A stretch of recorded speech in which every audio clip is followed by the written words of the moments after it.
About a month ago, I wrote about how the NCAA implemented some new basketball recruiting rules that would limit June access to some of the best high school basketball players from the most prominent schools in the country.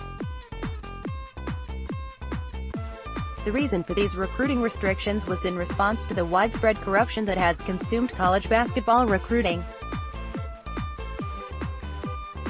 The new rules were put in place with good intentions, but they are already having negative effects. And it needs to be fixed, now.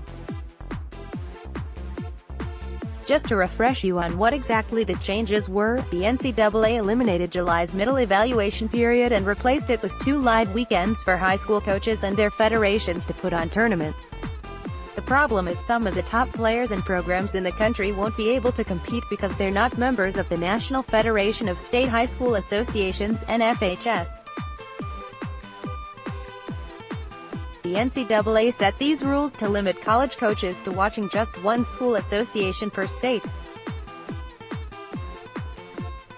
247 Sports' Evan Daniels spoke to more than 25 college coaches, including coach Mike Krzyzewski, about the new model.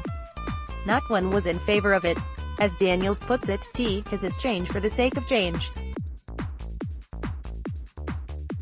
Not change for the betterment." ESPN's Jay Bilas also gave his take on the revamped recruiting schedule on Twitter. Evan Daniels on the idiotic new basketball recruiting schedule. The NFHS meets January 3 to 6 in New York, after the NCAA dropped this into its lap.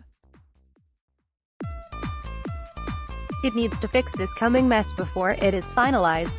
https://t.co/bx6qhgcs5x Jay Bilas, @JayBilas, January 2, 2019. And the effects of these new rules are already being felt. According to Adam Zagoria, New York won't hold any recruiting events in June.